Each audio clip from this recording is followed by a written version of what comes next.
Hello everyone, welcome to Magnet Brains. मैं संचिता जैन आप सभी के एसएसटी एजुकेटर आज के सेशन में लेके आई हूँ आप सभी के लिए क्लास 10th बोर्ड स्टूडेंट्स के लिए सामाजिक विज्ञान में ज्योग्राफी के चैप्टर नंबर 3 का क्विक रिवीजन। जी हाँ, मात्र 15 मिनट में हम पूरे चैप्टर का क्विक रिवीजन करने वाले हैं, जो कि आपके एग्जाम की तैयारी में बहुत ही ज्यादा फायदेमंद होगा।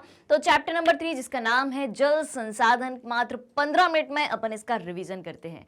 ऑलराइट, चलिए तो आज के सेशन को शुरू करने से पहले आप सभी से रिक्वेस्ट है कि जल्दी से जल्दी और ज्यादा से ज्यादा आज के इस वीडियो को आप सभी लाइक कर दें, शेयर कर दें, साथ ही साथ चैनल को सब्सक्राइब भी कर दें, क्योंकि मैग्नेट ब्रेन्स प्रोवाइड कराता है आपको क्लास 6 से लेकर क्लास 12 तक के सारे courses free of cost, high quality education के साथ, फुल्ली ऑर्गेनाइज कंप्लीट कोर्स के साथ। जी हाँ, हम आपके लिए कई सारे टॉप कोर्सेज हिंदी और इंग्लिश दोनों मीडियम में प्रोवाइड कराते हैं।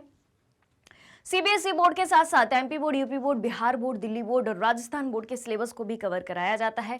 काफी सारे स्पेशल कोर्सेज भी हैं, जैसे कि वैदिक मैथ्स क्रैश कोर्स और स्पोकन इंग्लिश, और इतने सारे कोर्सेज आपको एक ही जगह, एक ही सिंगल प्लेटफॉर्म पर हाई क्वालिटी एजुकेशन के साथ, फुली ऑर्गेनाइज कंप्लीट कोर्स के साथ एकदम फ्री ऑफ कॉस्ट कराए जाते हैं। अगर आपको ये बुक्स और नोट्स की भी जरूरत है तो वीडियो के डिस्क्रिप्शन में उसकी एक लिंक दी गई है, वहां जाइए, क्लिक कीजिए, सारी चीजें सारी जानकारी के साथ आपको मिल जाएंगी। ऑलराइट, तो क्या कहते हो, शुरू किया जाए? चलिए तो शुरू करते हैं आज का बेहतरीन, इंटरेस्टिंग और वेरी इंपॉर्टेंट सेशन आपके लाइक और शेयर के साथ। चलिए तो आ जाइए जल्दी से, और अब हम देख लेते हैं जल संसाधन को। ठीक है, जल संसाधन यानी कि वाटर रिसोर्सेज कि पानी हमें कहाँ कहाँ से प्राप्त होता है। अब पानी के सोर्स तो कई सारे हैं, ठीक है, और हमारी पृथ्वी का अधिकांश भाग जो है पानी से ही घिरा हुआ है, लेकिन पानी की कमी हमेशा बनी रहती है। आखिर क्या कारण है? ठीक है, जल दुर्लभता क्यों बनी रहती है? दुर्लभ का मतलब क्या होता है? कि जो चीज आसानी से ना मिले। ऑलराइट, चलिए तो जल दुर्लभता और जल संरक्षण एवं प्रबंधन की आवश्यकता की अगर हम बात करें कि भाई जल की कमी इतनी ज्यादा क्यों बनी रहती है, जल का संरक्षण कैसे किया जा सकता है, उसका प्रबंधन कैसे किया जा सकता है, इन सब की बातें आज हम करने वाले हैं। तो सबसे पहले हम जल के बारे में समझें कि जल जो है एक नवीकरणीय योग्य संसाधन है। नवीकरण संसाधन हम किसे कहते हैं? नवीकरणीय योग्य संसाधन किसे कहा जाता है? वे संसाधन जिनका एक बार प्रयोग करने के बाद हम बार बार प्रयोग कर सकते हैं, यानी कि जो कभी खत्म नहीं होते। जल भी कभी खत्म नहीं होता, लेकिन इसकी कमी बनी रहती है ना। पृथ्वी का 3/4 भाग जो है जल से घिरा है, और बाकी का 1/4 स्थल से घिरा है। लेकिन 3/4 भाग होने के बाद भी जल की कमी बनी रहती है, क्योंकि इसमें प्रयोग में लाने वाला जल जो है, लवणीय जल जो है वो बहुत कम है, यानी कि ज्यादा से ज्यादा पानी समुद्र में है और वो खारा है, यानी कि लवण युक्त है। बिना लवण वाला पानी जो है बहुत ही कम है। क्लियर हो रही है बात? तो यहाँ पर देखिए कुछ तथ्य और आंकड़ों के जरिए आपको और सारी चीजें समझ में आएंगी। तो विश्व में जल के कुल आयतन का 96.5% भाग महासागरों में पाया जाता है, जो कि खारा है। यानी कि जितना पानी है इस धरती पर, उसका 96.5% भाग कहाँ मिल रहा है आपको? कहाँ मिल रहा है? समुद्र में मिल रहा है। और केवल 2.5% जल जो है अलवणीय है। ठीक है, अलवणीय जल है।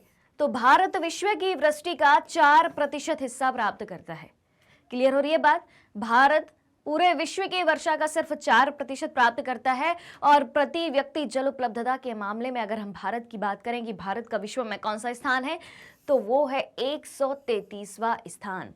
और पूर्व सूचना के अनुसार 2025 तक, हम 2025 में ही पहुंच चुके हैं भाई साहब, 2025 तक भारत का बड़ा हिस्सा विश्व के अन्य देशों और क्षेत्रों की तरह जल की नितांत कमी महसूस करेगा। यानी कि भारत में भी विश्व की दूसरे देशों के जैसे, यानी कि विश्व के वे देश जहां पर जल की बहुत ज्यादा कमी बनी हुई है, वैसी स्थिति 2025 तक भारत में भी आने वाली है। और जल की दुर्लभता उसकी बढ़ते मांग की तुलना में उपलब्धता में कमी के फलस्वरूप उत्पन्न होती है। तो बात यह आती है कि जल की दुर्लभता उत्पन्न कैसे होती है? क्यों? क्योंकि भाई डिमांड बहुत ज्यादा है, डिमांड ज्यादा है, यानी कि जल की मांग ज्यादा है लेकिन सप्लाई कम है, उसकी उपलब्धता कम है। मांग ज्यादा है, उपलब्धता कम है, तो क्या होगा, कमी तो बनी रहेगी ना, तो क्या होगा, दुर्लभता होगी, यानी कि कमी बनी रहेगी। सीधी सी बात है, क्लियर हुई। अब जल दुर्लभता के कारण क्या है, जल की कमी के कारण क्या है, तो सबसे पहली बात तो ये है अतिशोषण, यानी कि किसी चीज का ज्यादा से ज्यादा, आवश्यकता से अधिक उपयोग करना। अब आप अपने एक नॉर्मल दिन की ही बात कर लें, जब आप जिस जिस काम में पानी का प्रयोग करते हैं, नहाने में, खाने में, हर चीज़ में, साफ सफाई में, पीने में। चलो पीने की ही बात करें, आपने पानी लिया, एक गिलास पिया, आधा गिलास और फेंक दिया।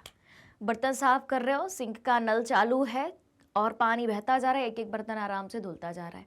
आप एक टब में पानी भर सकते हो, है ना, जितनी ज़रूरत है आपको, उसमें बर्तन धो के फिर वो पानी आप अलग कर दो, गंदा हो जाए तो, है कि नहीं। नहाने गए आप, नहाना एक बाल्टी से है, नल चालू है, पानी बहता जा रहा है, बहता जा रहा है, बहता जा रहा है, ऐसे करके 20-25 बाल्टी पानी बह गया, तो ये गलत बात है। यानी कि हम अपने छोटे छोटे प्रयासों के माध्यम से ही पानी को बचा सकते हैं। अत्यधिक प्रयोग और समाज के विभिन्न वर्गों में जल का असमान वितरण। जी हाँ, एक तरफ समाज के एक वर्ग के पास पीने को पानी नहीं है, शुद्ध पीने के लिए पानी नहीं है, साफ पानी नहीं है, वही दूसरा वर्ग पानी को बहाया जा रहा है, बहाया जा रहा है, बहाया जा रहा है, क्योंकि उनके पास उपलब्धता है। अधिक जनसंख्या सबसे बड़ी समस्या है भाई, जितनी ज़्यादा पॉपुलेशन बढ़ती जा रही है, रिसोर्सेज की डिमांड बढ़ती जा रही है, लेकिन उतनी रिसोर्सेज अवेलेबल है नहीं, तो दिक्कत तो होगी ही, सिंपल सी बात है कि नहीं। चलिए अब हम बांध के बारे में पढ़ते हैं। बांध जिन्हें बहुउद्देशीय परियोजना भी कहा जाता है, यानी कि बांध बहुत सारे उद्देश्यों के लिए बनाए जाते हैं। जैसे कि बांध जो है बहते जल को रोकने, दिशा देने या बहाव कम करने के लिए खड़ी की गई एक बाधा है, जो आमतौर पर जलाशय, झील अथवा जल भरण क्षेत्र बनाती है। अब बांध का प्रयोग भाई बिजली बनाने में होता है, जहाँ पानी की कमी है उन क्षेत्रों में पानी सप्लाई करने के लिए होता है, खेतों में सिंचाई करने के लिए होता है। क्लियर हो रही है बात। तो बहुउद्देशीय नदी परियोजनाएं जिन्हें बांध कहा जाता है और बांध नदी पर ही बनाए जाते हैं, ये बात तो क्लियर है, यानी कि इस शब्द का मतलब हमें क्लियर हो गया। तो बांधों को बहुउद्देशीय परियोजनाएं भी कहा जाता है, जहां एकत्रित जल के अनेकों उपयोग समन्वित होते हैं। बहते जल को जो रोका जाता है और पानी को इकट्ठा किया जाता है, उसके अनेक उपयोग संभव होते हैं। जैसे कि सतलज व्यास बेसिन में भाखड़ा नागल बांध जो बनाया गया है, वो जल विद्युत का उत्पादन करता है और सिंचाई, इन दोनों के काम में आता है। यहाँ पर काफी सारे बांध दिए गए हैं, फटाफट से एक नजर में देख लेते हैं, क्योंकि अक्सर मैप वर्क में बांध भी आपसे पूछे जाते हैं कि कौन सा बांध किस लोकेशन पर है और किस नदी पर है। चलिए तो ध्यान से देख लीजिए, मुख्य नदियां एवं बांध, भारत की मुख्य नदियां एवं बांध। ध्यान से देखें भाई, सलाल प्रोजेक्ट, सलाल प्रोजेक्ट यार ये बहती हुई चिनाब नदी और इस पर बना हुआ है सलाल प्रोजेक्ट। ये देखें बहती हुई सतलज नदी पर भाखड़ा नागल, ये देखें भाई गंगा नदी, टिहरी, नरोरा, उसके बाद ये देखें सोन नदी पर रिहंद बांध दिखाई दे रहा है। चंबल नदी पर हमें 3 बांध दिखाई दे रहे हैं। कितने? 3 बांध। ये है कोटा बैराज, राणा प्रताप सागर और गांधी सागर। नर्मदा नदी पर सरदार सरोवर, प्रवारा बांध गोदावरी नदी पर, कोयना बांध कृष्णा नदी पर, तुंगभद्रा बांध तुंगभद्रा नदी पर, और कृष्णा नदी पर ही नागार्जुन सागर बांध भी है। महानदी पर उड़ीसा की तरफ हम देखते हैं हीराकुंड बांध दिखाई देता है। मैट्टूर बांध नीचे हमें कावेरी नदी पर दिखाई देता है। पेरियार बांध पेरियार नदी पर केरल में दिखाई देता है। ये प्रमुख भारत की प्रमुख नदियां और उन पर बनाए गए प्रमुख बांधों के नाम हैं, जो अक्सर पूछे जाते हैं। या तो आपसे मल्टीपल चॉइस क्वेश्चन में पूछे जाएंगे कि भाई पर्टिकुलर बांध किस नदी पर है, या इस नदी पर इनमें से कौन सा बांध है, या सीधा सीधा मैप वर्क भी आपसे पूछ लिया जाएगा कि भाई उपरोक्त बांधों को उनकी स्थिति के अनुसार इस मानचित्र में दर्शाइए। ऑलराइट, चलिए इसके बाद देखें बहुउद्देशीय नदी परियोजनाओं के फायदे क्या क्या हैं। जो बांध बनाए गए हैं और बनाए जा रहे हैं, उनके फायदे हमें क्या देखने को मिलते हैं। तो पहला है विद्युत उत्पादन, बिजली का उत्पादन संभव होता है। बिजली उत्पादन के लिए बांध बनाए जाते हैं। सिंचाई के लिए, घरेलू और औद्योगिक उपयोग के लिए जल की आपूर्ति होती है। बाढ़ नियंत्रण के लिए, जी हाँ, बांध जो है बाढ़ को कंट्रोल में रखते हैं। मनोरंजन के लिए, अब जहाँ भी बांध बना होता है, डैम बना होता है, हम घूमने के लिए जाते हैं, बिल्कुल जाते हैं। आंतरिक नौचालन के लिए और मछली पालन के लिए। ये सब हो गए बहुउद्देशीय परियोजनाओं के फायदे। अब जहां फायदे हैं वहीं दूसरी तरफ काफी सारे हर एक चीज के नुकसान भी होते हैं। हर एक चीज के दो पहलू होते हैं, हर सिक्के के दो पहलू होते हैं। ठीक है, तो इसी तरीके से यहाँ भी अगर बहुउद्देशीय परियोजनाओं से, बांधों से हमें कुछ लाभ हो रहे हैं तो वहीं दूसरी तरफ कुछ हानियां भी हो रही हैं। तो चलिए देख लेते हैं कौन कौन सी हानियां हैं। पहली है कि नदियों पर बांध बनाने और उनका बहाव नियंत्रित करने के कारण नदियों का प्राकृतिक बहाव अवरुद्ध होता है। अब देखो, नदियों पर बांध बनाए गए किस लिए? ताकि पानी को रोका जाए या नदी के बहाव की दिशा को बदला जाए। ठीक है, तो नदियों पर बांध बनाने और उनका बहाव नियंत्रित करने से तो नदी का जो नेचुरल फ्लो होता है वो रुक जाता है, यानी कि नदी जिस हिसाब से बहना चाहती है वो अपने हिसाब से नहीं बह पाती, जिसके कारण जो नदी का तल वाला एरिया होता है, ठीक है, तलछट वाला एरिया होता है, उसमें भी बहाव कम हो जाता है। यानी कि नदी जो अपने साथ और चीजें बहा कर ले जाती है उसका भी बहाव कम हो जाता है और नदी की तली में चीजें इकट्ठी जमा होती जाती हैं, जिससे वो एरिया चट्टानी हो जाता है, कठोर हो जाता है। तो अधिक तलछट जो है जलाशय की तली पर जमा होने से नदी का तल अधिक चट्टानी हो जाता है और नदी जलीय जीव आवासों में भोजन की कमी भी हो जाती है। ठीक है, फिर बाढ़ के मैदान में बनाए जाने वाले जलाशयों द्वारा वहां मौजूद वनस्पति और मिट्टियां जल में डूब जाती हैं, जो कालांतर में अपघटित हो जाती हैं, यानी कि वनस्पति और मिट्टी दोनों नष्ट हो गई। तो ये सब है बांधों से होने वाली हानियां। अब जो बांधों से हानि, और हाँ, एक और हानि ये है कि जिस क्षेत्र में बांध बनाए जाते हैं उस क्षेत्र के लोगों को दूसरी जगह रहने के लिए जाना पड़ता है, विस्थापित होना पड़ता है, तो ये भी हानि है। अब जब ये सब हानियां हो रही हैं बांधों को बनाने से, तो बहुउद्देशीय परियोजनाओं यानी कि बांधों के विरोध में कुछ आंदोलन भी चलाए गए हैं। फटाफट से हम उनको भी देख लेते हैं। तो देखें, बहुउद्देशीय नदी परियोजनाएं और बड़े बांध नए सामाजिक आंदोलनों जैसे कि नर्मदा बचाओ आंदोलन, ठीक है, टिहरी आंदोलन के कारण बन गए हैं। और इन परियोजनाओं का विरोध मुख्य रूप से क्यों किया जा रहा है? स्थानीय समुदायों के वृहत स्तर पर विस्थापन के कारण। यानी कि जहां पर बांध बनाया जा रहा है वहां पहले जो लोकल कम्युनिटी रह रही थी उन लोगों को अपनी जगह छोड़नी पड़ती है, जहां उनका पूरा जीवन बसा हुआ था, उनका रोजगार बसा हुआ था, उनका परिवार बसा हुआ था। उन्हें अपनी जिंदगी एक जगह से उठाकर दूसरी जगह स्थापित करनी होती है। यह है भैया सबसे बड़ा टफ टास्क। ठीक है, तो बहुउद्देशीय परियोजनाओं के लागत और लाभ के बंटवारे, यहाँ पे लागत है, लागत और लाभ के बंटवारे को लेकर अंतर्राज्यीय झगड़े भी आम होते हैं। जैसे कि मान लो कोई नदी है, दो राज्यों में बह रही है और उस पर कोई बांध बनाया जा रहा है, ठीक है, तो अब भाई लड़ाई तो होगी ही कि भाई साहब इस बांध से जो फायदा होगा, या इस सबसे पहले तो इस बांध को बनाने में जो लागत लगेगी, कॉस्ट लगेगा, खर्चा लगेगा, वो कौन कितना लगाएगा, ठीक है, कितने प्रतिशत कौन लगाएगा, फिर जो प्रॉफिट होगा उसका कितना कितना प्रतिशत किस राज्य को मिलेगा। तो झगड़े भी बढ़ते हैं राज्यों के बीच में। ठीक है, क्लियर हो रही है बात? चलिए अब हम बात करते हैं वर्षा जल संग्रहण की। हमने देखा कि जल की कमी बहुत ज़्यादा बनी हुई है, तो भाई जल की कमी को दूर करने के उपाय क्या हो सकते हैं? अब सबसे पहले इसमें हम समझेंगे वर्षा जल संग्रहण, यानी कि बारिश का जो जल होता है उसको कैसे संग्रहित किया जाए, क्योंकि कई हजार लीटर जल सीधा सीधा बह जाता है जिसका कोई उपयोग नहीं हो पाता, नालों में बह जाता है, गंदे पानी के साथ मिलके बह जाता है। तो देखें कि धरातल पर गिरने वाले वर्षा के बूंदों को संचय कर उपयोग करने की प्रक्रिया को क्या कहते हैं? वर्षा जल संग्रहण। बारिश का पानी जो गिर रहा है उसको इकट्ठा करना। ठीक, तो पहाड़ी और पर्वतीय क्षेत्रों में लोगों ने क्या किया है? गुल अथवा कुल जैसी वाहिकाएं बनाई हैं पश्चिमी हिमालय क्षेत्र में, जो नदी की धारा का रास्ता बदलकर खेतों में सिंचाई के लिए बनाई गई हैं। और राजस्थान में पीने का जल एकत्रित करने के लिए छत वर्षा जल संग्रहण एक आम तरीका था, यानी कि छत पर जो पानी गिर रहा है उसको हम कैसे इकट्ठा कर सकें।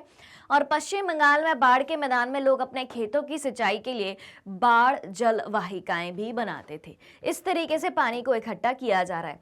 जैसे कि अब आप देखें वर्षा जल संग्रहण की हम बात करें, छत वर्षा जल संग्रहण की एक घर का चित्र आपको दिखाई दे रहा है, बारिश हो रही है, अब जो छत पर पानी आ रहा है, क्योंकि हम छत वर्षा जल संग्रहण की बात कर रहे हैं, तो छत पर जो पानी आ रहा है उससे क्या किया है भाई? एक पाइप कनेक्ट किया है और जमीन के नीचे जो है एक बड़ा सा टैंक बनाया, एक गड्ढा बनाया है, और उस पाइप के माध्यम से सीधा पानी कहाँ जा रहा है? उस गड्ढे में जा रहा है, इकट्ठा हो रहा है। और जब हमें इस पानी की जरूरत पड़ेगी तो हम एक हैंडपंप भी लगा लेंगे और उस हैंडपंप के माध्यम से हम पानी ले आएंगे कहाँ? बाहर ले आएंगे और उसका उपयोग कर लेंगे। क्लियर। और राजस्थान में इसी को क्या कहा जाता है? टांका कहा जाता है। ठीक है। तो अर्धशुष्क तथा शुष्क क्षेत्रों में यानी कि जहां पर पानी की कमी रहती है, वर्षा जल एकत्रित करने के लिए गड्ढे बनाए जाते थे, जैसा कि गड्ढा हमने ये देखा, ताकि मृदा को सिंचित किया जा सके और संरक्षित जल को खेती के उपयोग में लाया जा सके। और राजस्थान के अर्धशुष्क तथा शुष्क क्षेत्रों में लगभग हर घर में पीने का पानी इकट्ठा करने के लिए भूमिगत टैंक होते हैं, जिन्हें राजस्थान में टांका कहा जाता है। क्लियर। इनको क्या कहा जाता है? राजस्थान में टांका कहा जाता है। क्लियर है ये बात। अब बात आती है कि टांका काम कैसे करता है। तो टांका जो है घरों की ढलवा छतों से पाइप द्वारा जुड़े होते हैं, जैसा कि अभी हमने पिछली इमेज में देखा है।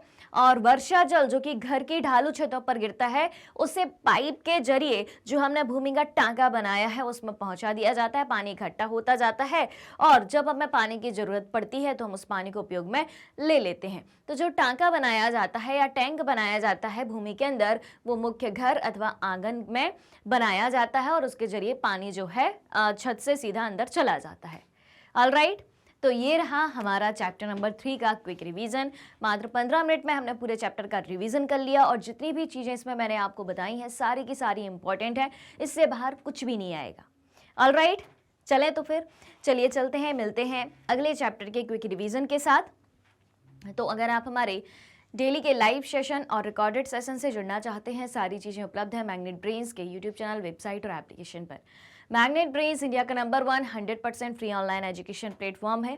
अगर आपको ई बुक्स और ई नोट्स की भी ज़रूरत है तो वीडियो के डिस्क्रिप्शन में उसकी एक लिंक दी गई है, वहाँ जाइए, क्लिक कीजिए, सारी चीज़ें सारी जानकारी के साथ आपको मिल जाएंगी। हमारे पास आपके लिए कई सारे टॉप कोर्सेज हिंदी और इंग्लिश दोनों मीडियम में है। CBSE बोर्ड के साथ साथ Delhi, Bihar, UP, MP, Rajasthan board के सिलेबस को कवर कराया जाता है। काफ़ी सारे स्पेशल कोर्सेज भी हैं और इतने सारे कोर्सेज आपको एक ही जगह, एक ही सिंगल प्लेटफॉर्म पर हाई क्वालिटी एजुकेशन के साथ, फुली ऑर्गेनाइज कंप्लीट कोर्स के साथ एकदम फ्री ऑफ कॉस्ट मिलते हैं। मैग्नेट ब्रेन्स यूट्यूब के अलावा अदर सोशल मीडिया प्लेटफॉर्म जैसे कि फेसबुक, इंस्टाग्राम, ट्विटर और व्हाट्सएप पर भी है। आप हमें यहाँ भी फॉलो कर सकते हैं, यहाँ से भी सारी जानकारी प्राप्त कर सकते हैं। तो आज के सेशन को ज़्यादा से ज़्यादा लाइक और शेयर करते हुए चैनल को सब्सक्राइब भी करना है। हमारे साथ बने रहिए, जुड़े रहिए, पढ़ते रहिए, खुश रहिए। Thank you so much.